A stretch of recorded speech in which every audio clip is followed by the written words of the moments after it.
I had a happy life, or so I thought. I graduated university and was able to work at the company I wanted to work at.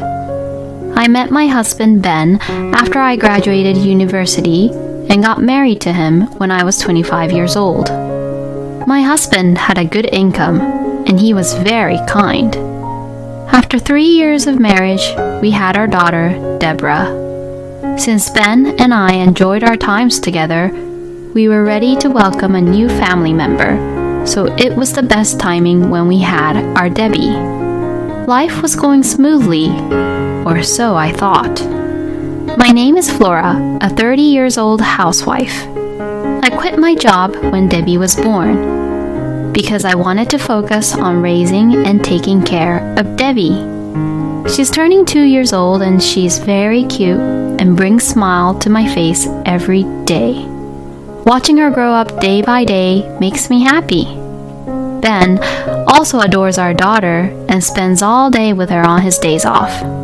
So, on the weekends, Ben would take care of Debbie, which will be my rest time, and because of his support, I'm able to live a well-balanced life.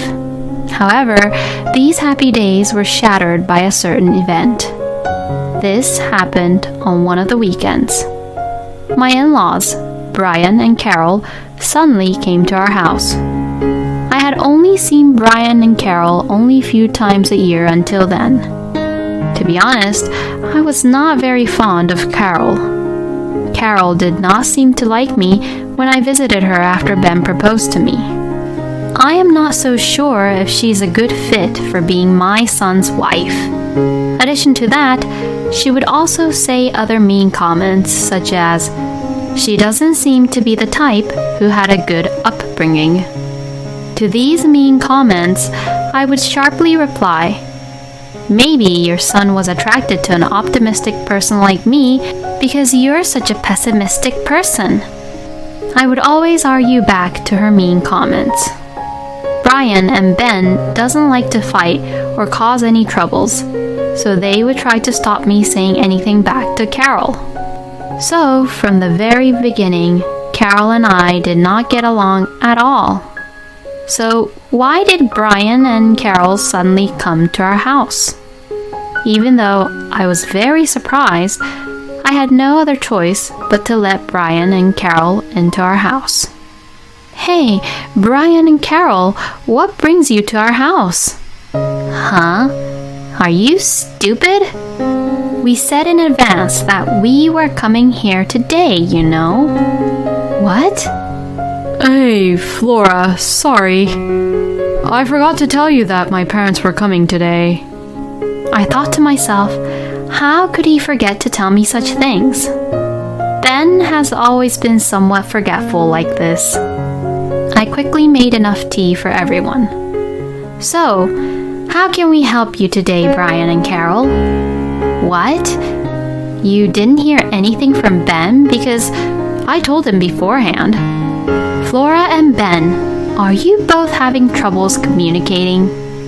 I thought it was none of her business to say such things, but I looked at my husband. Ben looked really uncomfortable and began to speak. Actually, I talked to my parents and we're going to move into their house. "What?" Remember, my dad broke his leg the other day, right? Ever since then, I've been worried about him. Also, my parents are already in their 60s. Maybe it is best to move in with them and take care of them. Wait a minute, are you agreeing with the idea of moving in with your parents?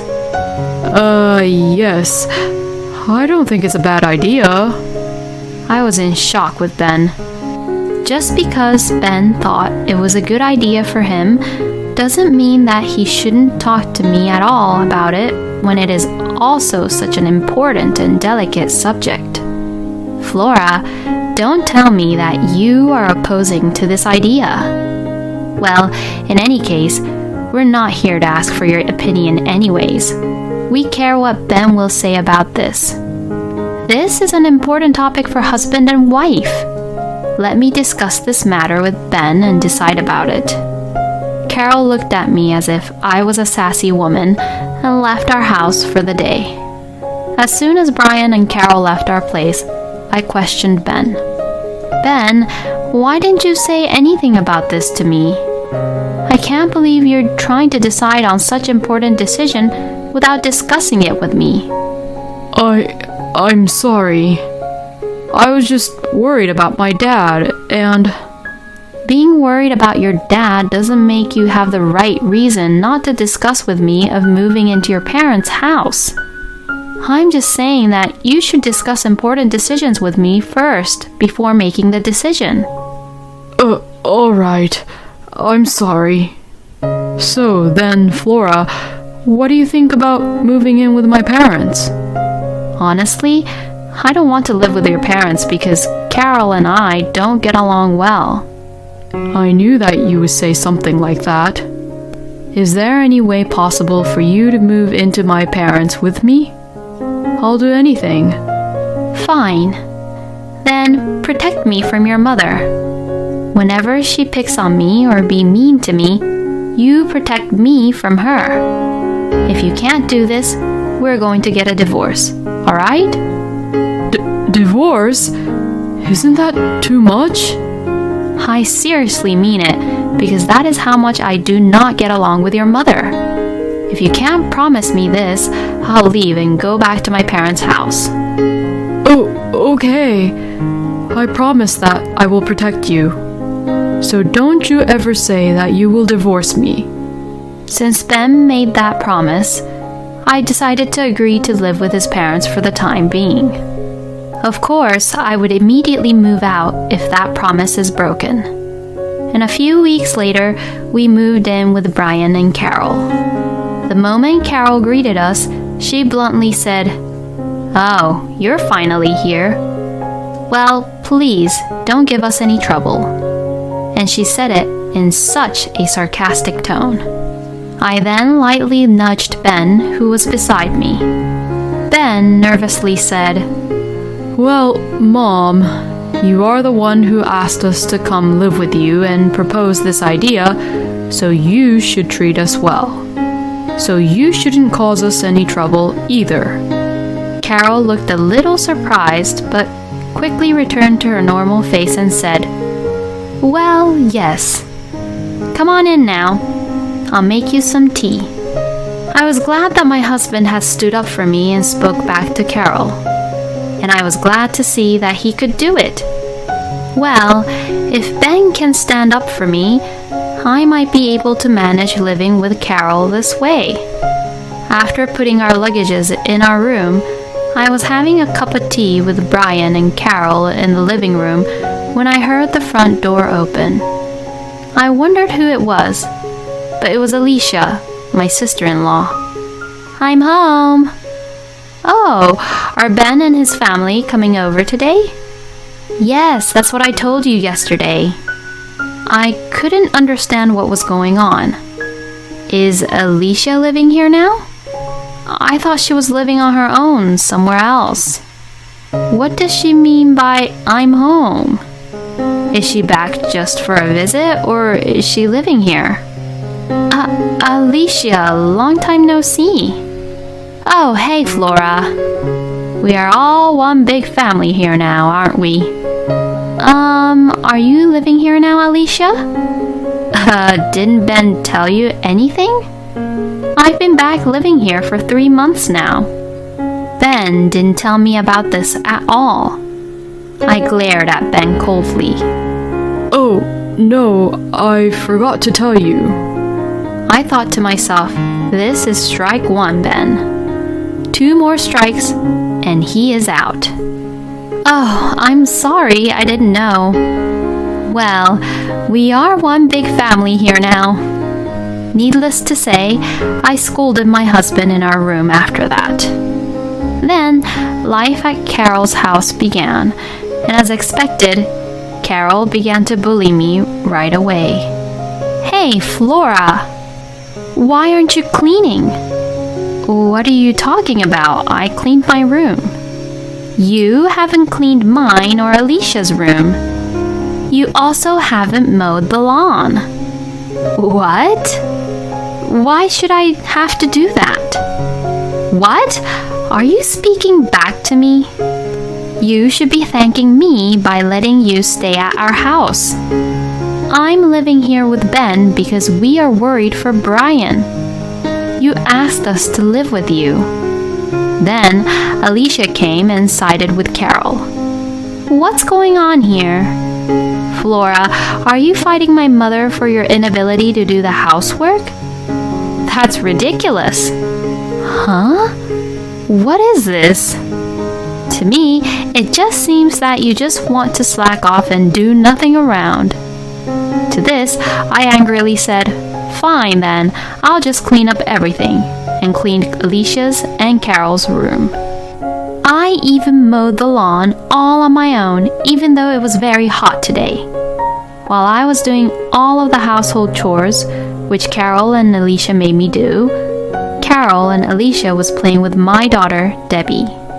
I wanted to tell them not to touch my daughter with their filthy hands. Of course, I reported this to my husband when he came home from work. I asked Ben to tell them off at dinner. Later, when we were all sitting around the table for dinner, Alicia and Carol were still complaining about me. What is this dish? Isn't it too bland? I really don't like this, and I don't think I can finish eating this. I can't believe that she's a housewife and a bad cook. Then, Ben put down his knife and fork and opened his mouth to speak. Hey, Alicia and Mom, don't complain about this food, especially when Flora made them for you to enjoy. Ben, why are you being a wuss and defending your wife for this? Don't you have a dignity as a husband? Do you actually really think that this food is really good? I love Flora's cooking. It's very delicious. I can see that Alicia is taking the control of this situation. Ben is not at all able to stand up against Alicia and Carol for me. I never thought my husband would be this unreliable. In my mind, this was the second strike for Ben. After that, bullying from Alicia and Carol did not stop at all and continued every day. They would try to make me do all kinds of household chores and make me run errands, and if I tried to refuse even a little, they would complain about it. Carol told me directly, "Wife belongs to this family, so it is natural for her to work for the family. You should treat me the same as Carol, so you better do whatever I tell you to do." Alicia said this after what Carol said. In other words, they are both saying I should obey to them for whatever they say. I thought Carol and Alicia must be out of their minds to say such a thing.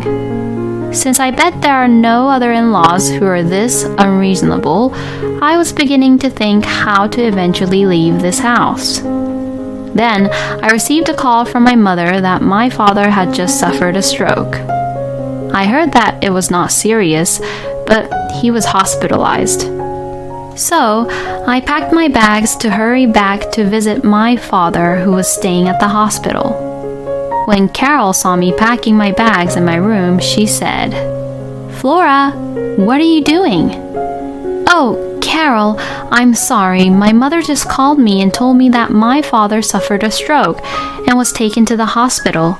So I'm going to go visit him there." Then, to this, Carol said something outrageous. Who said you can leave this place? This is your home and there is no other home for you." "Huh? Well, stop packing and start with the household chores." I couldn't take it anymore. If I stayed in this house any longer, I would lose my mind. I ignored Carol and left her house. I went to see my father, who was in the hospital. Since I was also worried about my mother, I stayed at my parents' house for a couple of days and helped my mother with the housework. During my stay at my parents', Carol and Alicia kept on calling me and would leave horrible messages such as, What's the matter with you? You're Ben's wife. Stop skipping chores and come back to home at this instant. They must be really out of their minds. I was already thinking of divorcing Ben and leaving the house, but since I was so angry at Carol and Alicia, I decided to revenge on them. Revenge requires a lot of preparation. So even though I wanted to not be with them, I returned to Carol's house. Even when I returned back, Carol and Alicia complained to me about such nonsense. Then, about half a year has passed. One day at dinner, Carol said excitedly, "He proposed to me." She also said, "I'll bring him over for lunch next time." Finally, this is it. The time for revenge had come. I thought to myself this and rejoiced. Even though I was smiling because I was thinking that I can now revenge, Alicia saw my smile and said, "Oh, Flora, you're happy for me too?" A week later, Alicia brought her future husband-to-be over to the house. Alicia's fiancé's name is Ken, and he seems to be an elite, working for a major company with very high income. He looked very sincere, and he was too good for Alicia. Alicia happily introduced Ken to everyone, including me. Carol also seemed to have no complaints about Ken and said with a smile, "You have all of the blessings you can have from me. Please take good care of Alicia." From this point on, it was time for my revenge. I talked to Ken as I brought tea for everyone. I asked Ken, "After all, will you be living with your parents after you get married?" What? Oh no, I haven't decided that far ahead yet. No, but I heard that here in this household, if your parents are over 60 years old, you have to live with them. So, I thought you would live with your parents or with us. No, there is no such rule in my family. Oh, I see. There are many other rules here in this family. For example, I heard that a wife has to obey everything the in-laws would say to show gratitude to them. Also, you can't return to your home because this is your home. When my father suffered from stroke, they tried to stop me visiting my father at the hospital and instead wanted me to do their household chores for them. Ken's face was beginning to frown. Is what Flora's saying real? Ken asked Alicia. No, that can't be true. Flora, just because Ken is better than Ben, you're being jealous and telling Ken nonsense, aren't you? No, I am informing Ken what would it be like to get married to you and giving him advice so that he won't get any divorce record for nothing. Saying that, I played the voice recorder which had all of the recordings of Alicia and Carol bullying me right in front of Ken and everyone. Alicia and Carol's face turned pale. As soon as Ken finished hearing all of the recordings, he stood up and said this. I'm sorry, but the wedding is off, and Alicia, this is my final goodbye. And saying that, he left the house. Alicia and Carol was in shock and started to cry. When I saw them crying, I really felt better. Then, I packed my belongings and left this house with Debbie for good. I left my divorce paper on the table for Ben. When he found the divorce paper, Ben called me, but I told him off of how he was unreliable as a husband. Then, a couple days later, he informed me that he signed the divorce papers and sent it back to me to check. I'm so angry at him for backing down so easily and didn't fight for me at all. But then, he wasn't manly enough from the beginning. It was the best decision to divorce Ben. As for Carol, according to a neighbor I was close to, both Ben and Alicia are still staying at her house like parasites, but they don't do any housework at all. So Carol is the one who has to do all the house chores now. Furthermore, I heard that Alicia was in shock because her engagement was broken off, so she quit her job and lived poorly, while depending only on her father's pension money. Ben also wants to spend money only on his hobbies, so he doesn't bring any money into the house. Well, it's none of my business anymore, but I feel sorry for Brian, who has a horrible and useless family. On the other hand, I'm working hard at my job again while my parents are helping me raise my daughter at home. My daughter is growing up fast, and recently she has been trying her best to tell me about the events at her kindergarten. Seeing her like that makes me happy, and I will continue to devote myself to work hard for her. Thank you for watching until the end. Please subscribe to our channel and hit the like button. See you in the next video.